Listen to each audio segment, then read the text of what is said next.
Hello everyone, আমি তোমাদের জন্য আজকে আবার একটা ক্লাস নিয়ে এসেছি। আজকের ক্লাসটা ডাব্লিউবিসিএস এর প্রিভিয়াস ইয়ার্সের কিছু আর্ট অ্যান্ড কালচারের কোশ্চেনের ওপর। আগের ক্লাসটা আমরা করেছিলাম ফিজিক্সের কিছু ওয়ান লাইনারের ওপর। সেই রকম ওয়ান লাইনার রিলেটেড কিছু ক্লাস আবার পরবর্তী সময় আসবে, কিন্তু আজকের যেটা ক্লাস সেটা প্রিভিয়াস ইয়ার্স কোশ্চেন ডাব্লিউবিসিএস এর ওপর। আমি এই কারণে রেখেছি যে পিএসসির যে কোনো এক্সাম দিতে যাওয়ার আগে আমাদের অবশ্যই পিএসসির পূর্ববর্তী যে এক্সামগুলো হয়েছে, স্পেশালি ডাব্লিউবিসিএস, মিসলেনিয়াস এবং পিএসসি ক্লার্কশিপ, এই যে পরীক্ষাগুলো আগে হয়েছে তার অন্তত নাই করে 5 বছরের প্রিভিয়াস ইয়ার্স কোশ্চেন আমাদের দেখে যাওয়াটা অবশ্যই দরকার। কারণ পিএসসি কিন্তু প্রচণ্ড রকমভাবে কোশ্চেন রিপিট করে। সেই কারণে আমি আজকে তোমাদের এই আর্ট অ্যান্ড কালচারের ক্লাসটা এনেছি। এটা তোমাদের ডাব্লিউবিসিএস এ যেমন হেল্প করবে, তার সাথে সাথে আপকামিং মিসলেনিয়াস, পিএসসি ক্লার্কশিপ এবং আদার্স যে পিএসসির এক্সামগুলো আসছে বা আসবে ভবিষ্যতে, সেগুলোতেও কিন্তু তোমাদের একই রকমভাবে হেল্প করবে। তাহলে চলো আমরা আজকে আর দেরি করব না, আমরা ক্লাসটা শুরু করব। তার আগে আরেকটা কথা বলি যে তোমরা যদি আমাকে কমেন্টে একটু জানাবে, তোমরা যদি চাও যে আমি ডাব্লিউবিসিএস এর প্রিভিয়াস ইয়ার্সের কোশ্চেনগুলো তোমাদের একদম ধরে ধরে, প্রিলিমিনারি কোশ্চেনগুলো ধরে ধরে ডিসকাস করে দিই, আমাকে একটু কমেন্টে জানাবে, আমি তোমাদের চেষ্টা করব ক্লাসগুলো প্রোভাইড করার। চলো আর দেরি করব না, আমরা তাহলে কোশ্চেন নাম্বার 1-এ চলে যাই। কে বুলন্দ দরওয়াজা নির্মাণ করেছিলেন? এখানে রাইট অ্যান্সার হবে আকবর। বুলন্দ দরওয়াজা নির্মাণ করেছিলেন আকবর। তাহলে চলো আমরা দেখে নিই আকবর বুলন্দ দরওয়াজা ছাড়াও আর কি কি তৈরি করেছিলেন। তিনি করেছিলেন আগ্রা ফোর্ট, জামা মসজিদ, যোধাবাই মহল, দিওয়ানে আম, দেওয়ানে খাস এবং the Tom of Sheikh Salim Chishti. এই যে জিনিসগুলো, এগুলো কিন্তু আকবর তৈরি করেছিলেন বুলন্দ দরওয়াজার পাশাপাশি। এগুলো কিন্তু আমাদের পরীক্ষা আসতে পারে, সুতরাং আমাদেরকে এগুলো মনে রাখতে হবে। কোশ্চেন নাম্বার 2, এলাহাবাদ প্রশস্তির রচয়িতা কে? এলাহাবাদ প্রশস্তির রচয়িতা হলেন অপশন এ হরি সেন। তাহলে এই হরি সেন কার সভাকবি ছিল? হরি সেন ছিলেন সমুদ্রগুপ্তের সভাকবি। এই অ্যাডিশনাল ইনফরমেশনটাও কিন্তু আমাদেরকে মনে রাখতে হবে। নেক্সট চলে এসো কোশ্চেন নাম্বার 3, পোঙ্গল কোন রাজ্যের প্রধান উৎসব? পোঙ্গল হচ্ছে তামিলনাড়ুর প্রধান উৎসব। অপশন নাম্বার এ তামিলনাড়ু আমাদের সঠিক অ্যান্সার হয়ে গেল। তাহলে চলো অন্যান্য যে উৎসবগুলো সেগুলো সম্বন্ধে আমরা একটু জেনে নিই, যেগুলো আমাদের আসতে পারে। যেমন ধরো ওনাম। ওনাম হচ্ছে কেরালার। করম উৎসব হচ্ছে ঝাড়খণ্ডের। উগাদি কর্ণাটক এবং অন্ধ্রপ্রদেশে। হর্নবিল উৎসব, এটা কিন্তু প্রায়ই তোমরা কারেন্ট অ্যাফেয়ার্সে দেখে থাকবে, এটা এখন খুব দেখা যাচ্ছে কারেন্ট অ্যাফেয়ার্সে। এই হর্নবিল উৎসবটা হচ্ছে নাগাল্যান্ডের। নেক্সট হচ্ছে লহরি। লহরি হচ্ছে পাঞ্জাবের। বৈশাখী হচ্ছে হরিয়ানার একটা উৎসব। তাহলে আমরা কিন্তু এই পোঙ্গলের পাশাপাশি এই যে উৎসবগুলো পেলাম, এগুলোও কিন্তু নোট ডাউন করে রাখবো। ঠিক আছে, চলো আমরা কোশ্চেন নাম্বার 4-এ চলে যাই। অমুক্ত মাল্যড এর রচয়িতা কে? অমুক্ত মাল্যডের রচয়িতা কে? Option D is the right answer, Krishnadeva Raya. অমুক্ত মাল্যডের রচয়িতা হলেন কৃষ্ণদেব রায়। এটি একটি তেলুগু ভাষায় লেখা বই। এটি একটি তেলুগুর ভাষায় লেখা বই। নেক্সট এসো কোশ্চেন নাম্বার 5, এলাহাবাদ প্রশস্তির রচয়িতা আমরা আগেই পেয়েছি। এলাহাবাদ প্রশস্তির রচয়িতা হলেন হরি সেন। আচ্ছা, কোশ্চেন নাম্বার 4টা আমার দাগ দেওয়া হয়নি, এটাতে একটু দাগ দিয়ে দিই। অমুক্ত মাল্যডের রচয়িতা কৃষ্ণদেব রায়। ওকে, এবার চলে এসো কোশ্চেন নাম্বার 6, ঈশ্বরের শহর খাজুরাহো ইউনেস্কো স্বীকৃত বিশ্ব হেরিটেজ সাইট, যেটি একাদশ শতকে প্রথম উল্লেখ করেন তিনি হলেন। চলো অপশনগুলো দেখে নিই আমাদের কে কে আছে। অপশনে আছেন ইবন বতুতা, ইবন সিনা, আবু রিহান আল বেরুনি এবং ওমর খসরু। এখানে সঠিক অ্যান্সারটা হবে আবু রিহান অল বিরুনি। সঠিক অ্যান্সার হয়ে গেল আমাদের Abu Rayhan Al Biruni, option number C. আচ্ছা, অল বিরুনির লেখা একটা উল্লেখযোগ্য বই হচ্ছে কিতাবুল হিন্দ। সবাই মনে রাখবে, অল বিরুনির লেখা একটা উল্লেখযোগ্য বই হচ্ছে কিতাবুল হিন্দ, এটা আরবি ভাষায় লেখা, ঠিক আছে। এবং এই কিতাবুল হিন্দ বইটা থেকে আমরা ভারতীয় বিজ্ঞান, হিন্দু ধর্মের উপর বিশ্বাস, রীতিনীতি এবং সামাজিক সংগঠন এই জিনিসগুলোর সম্বন্ধে জানতে পারবো। চলো নেক্সট চলে এসো কোশ্চেন নাম্বার 7। রামচরিত মানসের রচয়িতা কে? রামচরিত মানসের রচয়িতা হলেন তুলসীদাস, অপশন নাম্বার সি। এখানে একটা কোশ্চেনে স্টুডেন্টরা বারবার কনফিউজ হয়, যেটা আমি দেখেছি, যে রামচরিত মানস এবং রামচরিত দুটো কিন্তু আলাদা আলাদা বই। তাহলে আমরা এক্ষেত্রে কোশ্চেন নাম্বার 7-এ কি জানতে পারলাম, যে রামচরিত মানসের রচয়িতা হলেন তুলসীদাস। তাহলে রামচরিতের রচয়িতা কে? রামচরিতের রচয়িতা হলেন সন্ধ্যাকর নন্দী। এই দুটো কিন্তু নোট ডাউন করে রাখো তোমরা। কোশ্চেন নাম্বার 8-এ চলে এসো। খুতবা, খুতবা কথার অর্থ কি? খুতবা কথার অর্থ, এটার সঠিক অ্যান্সার হচ্ছে অপশন এ, শুক্রবারের প্রার্থনার সময় রাজার নামে পঠিত উপদেশ। নেক্সট চলে যাব আমরা কোশ্চেন নাম্বার 9।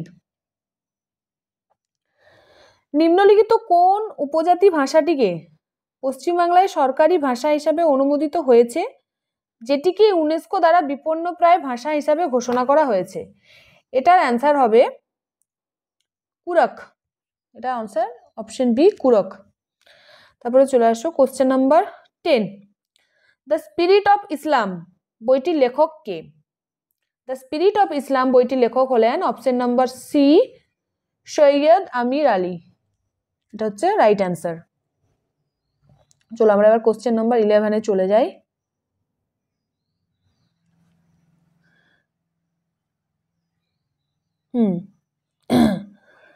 কোশ্চেন নাম্বার 11, কাকে আধুনিক হিন্দি সাহিত্যের জনক বলা হয়? এটা সঠিক অ্যান্সার হচ্ছে অপশন ডি, হরিশ্চন্দ্র। হরিশ্চন্দ্রকে আধুনিক হিন্দি সাহিত্যের জনক বলা হয়। এই প্রসঙ্গে তোমরা একটু জেনে রাখবে যে হরিশ্চন্দ্রের লেখা কয়েকটি ফেমাস বুক হলো আন্ধেরি নগরী এবং ভারত দুর্দশা। আন্ধেরি নগরী এবং ভারত দুর্দশা, এই বই দুটো কিন্তু খুব ইম্পর্টেন্ট, তোমরা এটা একটু নোট ডাউন করে রাখবে। নেক্সট চলে এসো কোশ্চেন নাম্বার 12। বোগাজকাই গুরুত্বপূর্ণ কি কারণে? এটার অ্যান্সার হবে অপশন এ, এটি মধ্য এশিয়া এবং তিব্বতের মধ্যবর্তী গুরুত্বপূর্ণ একটি ব্যবসা কেন্দ্র। চলো আমরা এবারে কোশ্চেন নাম্বার 13-এ চলে যাই। কলা ও সংস্কৃতির এলিফ্যান্টা উৎসব ভারতের কোন শহরে অনুষ্ঠিত হয়? এটার অপশন যেগুলো আছে তার মধ্যে সঠিক অ্যান্সার হচ্ছে অপশন ডি, মুম্বাই। নেক্সট চলে এসো কোশ্চেন নাম্বার 14। ভারত কোন দেশে পুনরায় কুন্ডেং মনেস্ট্রি তৈরি করেন? ভারত নেপালে এটা তৈরি করেছে। এটার অ্যান্সার হবে option C, Nepal. Option C, Nepal. আমরা নেক্সট কোশ্চেনে চলে যাব। Question number 15।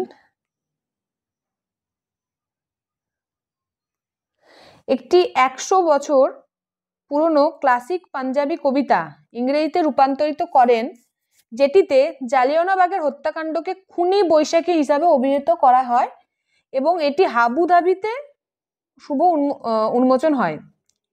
জালিয়ানওয়ালাবাগ হত্যাকাণ্ড দেখার পর কোন ব্যক্তি এই কবিতাটি লেখেন? এটা অ্যান্সার হয়ে যাবে answer D, Nanak Singh. Question number 16-এ আসো। বিবেক স্মারক নামে স্বামী বিবেকানন্দের শিক্ষা এবং সংস্কৃতির কেন্দ্রটি কোথায় অবস্থিত? এটা সঠিক অ্যান্সার হবে কর্ণাটক, অপশন সি।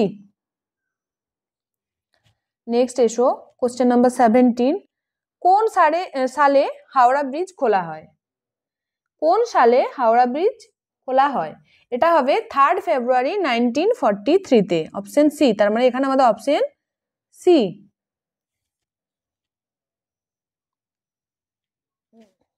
তাহলে আমরা এটাকে একটু মার্ক করে নিই, অপশন সি।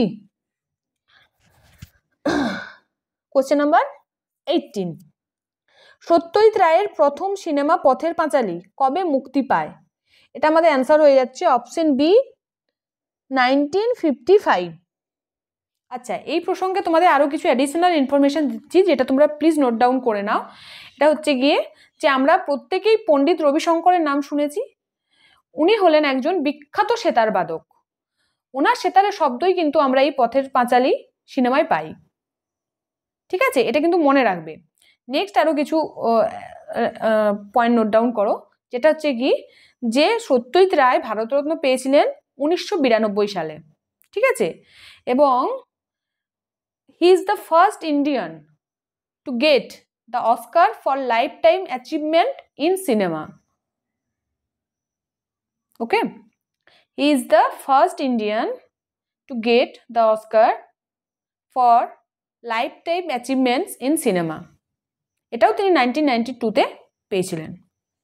নেক্সট চলে আসো কোশ্চেন নাম্বার 19। তিবক সম্প্রদায়ের প্রবক্তা কে ছিলেন? এটা ছিলেন মাক্কালি গোশালা। ওকে, আমরা এবার কোশ্চেন নাম্বার 20-তে চলে যাব।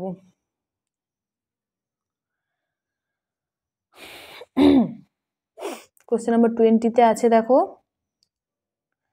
স্থাপত্যের পল্লব এবং চোল সংস্কৃতি সাধারণত যে নামে পরিচিত, এটা হবে আমাদের option D, Dravida. Option D, Dravida is the right answer. Question number 21। Jat উপজাতির প্লেটো নামে কে পরিচিত ছিলেন? এটার অ্যান্সার হয়ে যাবে অপশন বি, চূড়ামন। 22-তে আসো, দেখো, বারাণসী যে ধরনের শহরের উদাহরণ? এ প্রতিরক্ষা, বি প্রশাসনিক, সি মৌমাছি সংরক্ষণ, আর ডি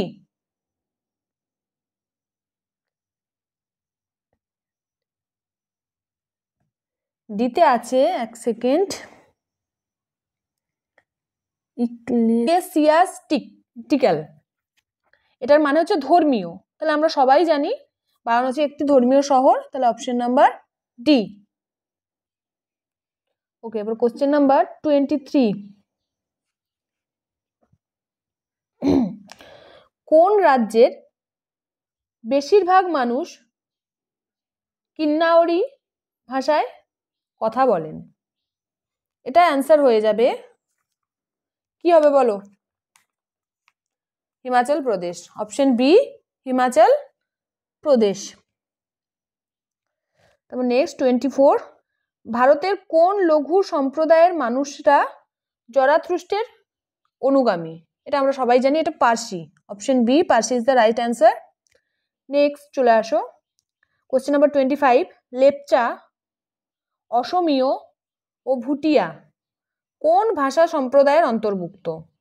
এটার অ্যান্সার হবে সাইনো টিবেটান। Option A. তাহলে আমরা চলো বাকি যে অপশনগুলো আমাদের পড়ে রইলো সেটার থেকে একটু একটু কিছু জেনে নিই। অস্ট্রিক যে একটা ভাষা সম্প্রদায়, সেখানে কোন কোন ভাষা রয়েছে? খাসি, সাঁওতালি, মুন্ডা, কোল। আবার বলছি, খাসি, সাঁওতালি, মুন্ডা এবং কোল হচ্ছে অস্ট্রিক ভাষা সম্প্রদায়ের অন্তর্ভুক্ত। নেক্সট দ্রাবিড়। দ্রাবিড় ভাষা সম্প্রদায়ের মধ্যে আছে কানাড়া, তামিল, মালায়ালাম এবং কুরক। অপশন ডি, ইন্দো আর্য ভাষা সম্প্রদায়ের অন্তর্ভুক্ত হচ্ছে হিন্দি, বাংলা, গুজরাটি, মারাঠি, ওড়িয়া, রাজস্থানী, পাঞ্জাবি, উর্দু, এই সবই হচ্ছে ইন্দো আর্য ভাষা সম্প্রদায়ের অন্তর্ভুক্ত। ঠিক আছে, তোমরা কিন্তু এটা প্রত্যেকে একটু নোট ডাউন করে নাও। ওকে, এবার কোশ্চেন নাম্বার 26।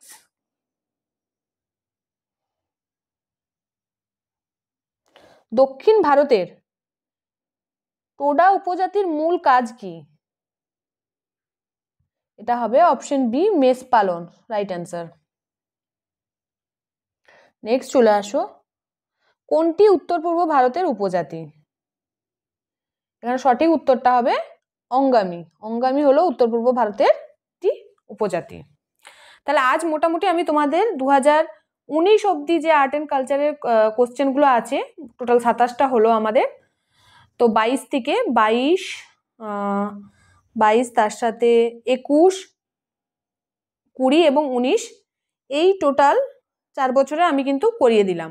তো টোটাল 27টা কোশ্চেন আমরা আর্ট অ্যান্ড কালচারে পেলাম। তো তোমাদের সবাইকে বলবো, আমি যে অ্যাডিশনাল ইনফরমেশনগুলো দিলাম, এই কোশ্চেনগুলো সলভ করার পাশাপাশি প্রত্যেকেই কিন্তু এই অ্যাডিশনাল কোশ্চেনগুলো নোট ডাউন করবে এবং পরীক্ষার আগে অবশ্যই দেখে যাবে। তাহলে আজকের ক্লাসটা এই অবধি থাক, এবং নেক্সট ক্লাস তোমরা কি ধরনের চাও এটা একটু জানাবে। অনলাইনার ক্লাসও আসবে, চিন্তার কোনো বিষয় নেই। আর প্রিভিয়াস ইয়ার্সের কোশ্চেনের যে ক্লাসগুলো সেটা তোমরা চাও কিনা প্লিজ কমেন্ট সেকশনে জানাবে। ঠিক আছে, চলো আজকের ক্লাসটা তাহলে এখানেই শেষ করলাম।